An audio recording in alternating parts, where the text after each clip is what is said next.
Hi everyone, Jay here from Jade Productions. This video is a little late, but I'm here to give it to you. And today, we're going to be talking about the new Knight Shadow Stalkers and the, Scions of the Flame.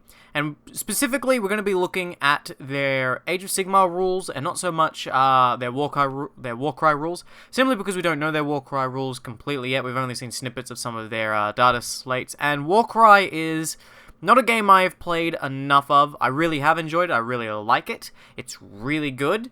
I just haven't played enough of it prior to being in lockdown for like 200 plus days, 250 plus days. So, yeah. Now, the reason that this video comes up is I was pretty much, after they showed these off, T pretty much asked, what do you think of these for his Daughters of Cain? And I shared some thoughts with him, and after going over them a few times, I was like, okay. What I will do is I'll just compile this into a nice little video for everyone else to see, for anyone else who's curious about the same question. How do these Knight Shadow Stalkers fit into Daughters of Cain lists? Are they worth it? And same with Scions of the Flame, how well are they going to contribute to the Slaves to Darkness? So, let's begin with the Knight Shadow Stalkers. For those of you unaware about Daughters of Cain, they're a typically high aggressive, high damage output army with an emphasis on lots of attacks and lots of synergies to boost really large units to murderous levels, and basically first turn charge, truffle stomp across your entire army, and using what few buffs they have to provide just a little bit of defense, but otherwise being very fast but very glass cannony. So here we have the Knight Shadow Stalkers. They're a 6-inch move, so they're actually slower than most Daughters of Cain units. Most are about 7. Then they have 1 wounds each. Yep, 5 up save. That's actually a pretty decent save for something in a Daughters of Cain army. Then we have Bravery 7, average Bravery. Now, by the looks, we have at least 10 models in the unit. So it's going to be what's in the box. So, and in their description, essentially each one has a Cursed Missiles and Assassin's Blade. So the Cursed Missiles are 6-inch range, 1 attack, 4s and 3s, 1 damage. They have the Cursed Missile special rule is that if the unmodified hit roll for an attack made with Cursed Missiles is 6, the attack inflicts 1 mortal wound on the target and the attack sequence ends. Okay, so sure, they can pump out a few mortal wounds, but at a 6-inch range, really, you might consider it more of a pistol. It's throwing daggers. It's not particularly good. Even with the mortal wounds output, at 1 attack with 10 guys, you're probably not going to get enough to really make that matter too much, especially at 6-inch range.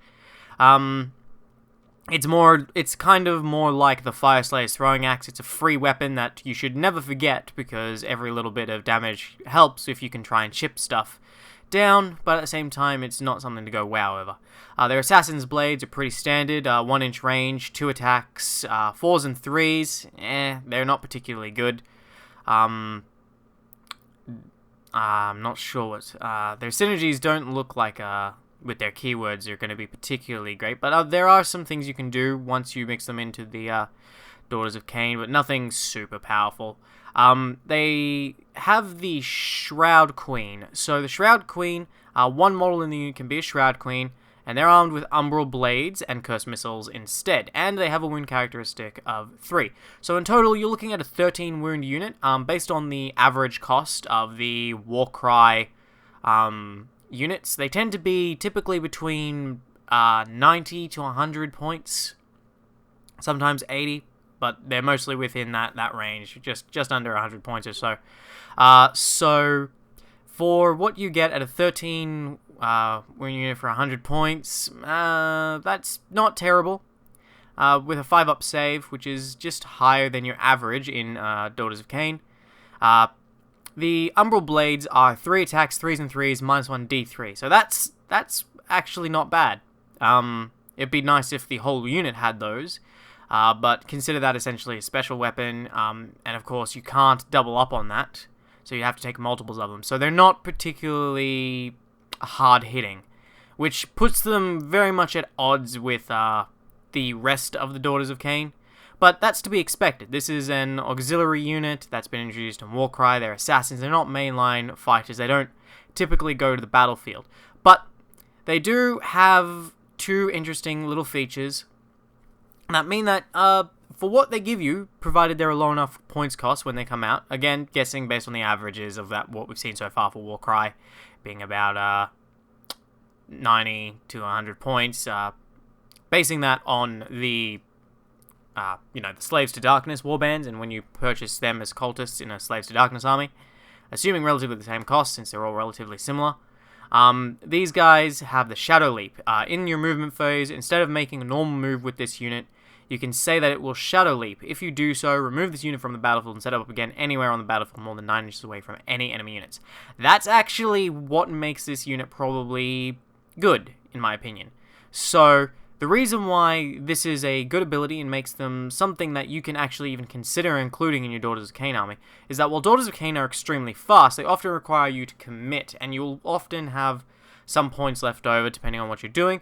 A quick 100 point splurge or 200 point splurge on some 2 units of Cainite Shadow Stalkers will allow you to reach some of those far-reaching objectives and hold them for just that turn longer to rack up extra points, which is a good little thing to have in your pocket. Just having one of these that you can shunt around the board to get on an objective first turn and hold it like really quickly and start racking up points on something that the rest of your army really won't be able to reach. Like, even with your incredibly fast movement, the ability to teleport is something that is not extremely prevalent in the Daughters of Cain. They have things to make them go flying faster, they have some deep strike to drop down flyers, so they have all these different ways to do it. This is just another way that's cheaper than all of those and a bit more reliable in terms of how you're shunting them across. So it's just more speed, and it's a good way to take objectives and fulfill that. That is literally their only role, however, and to help them sort of stay on those objectives after they get teleported onto it, the Harness Shadow, subtract 1 from hit rolls for attacks made with melee weapons that target this unit. So, on average, you're going to be hitting them on 4s or 5s, really, which is not bad, unless elite armies will just shoot through them. Like, these things, they'll die, but they're cheap enough to be disposable to just throw onto objectives. Can I really say you include them? Well, yeah, they're not worth completely taking off the table if you have spare points. The traditional things about Daughters of Cain still remain the same, and these guys don't really change up a lot of what you'd be expecting if you have gone and seen the Daughters of Cain beginner's guide that I put together. So that's pretty simple there. Overall, they're okay. Again, that's literally their only thing. And the Shadow Queen provides a little bit of hitting power just in case they happen to live. You should always be killing her last. Then we have the Scions of Flame. So the Scions of Flame are what we've come to expect. They have the keywords for Mortal, Slaves to Darkness, Cultists, so they can be summoned, which is pretty nice. And you can summon them a couple of times, so they're worth getting multiples of. They'll probably be, looking at their basic profile, around, once again, the 90 to 100 points mark for the full unit of them, which should probably be around 10. They all have Scion weapons and Flame Burst pots. Their Flame Burst pots are 8-inch range, 4s and 3s, 1 damage. Sure, whatever. It's not fantastic. Let's see. If an unmodified hit roll for an attack made with a missile weapon by this unit is a 6, that attack scores 2 hits on the target instead of 1. Make 1 wound save roll for each. Makes them slightly better. Still hitting on 4s. It's been a while since I've looked at Slaves to Darkness, but I think there's not a lot of ways to get any pluses to hit with melee, with missile weapons. So unfortunately, that's a little sad that we can't get him on 3s with unmodified 6s getting additional hits. But that's not particularly bad. It's a little bit better than the shooting attacks on pretty much the Cainites.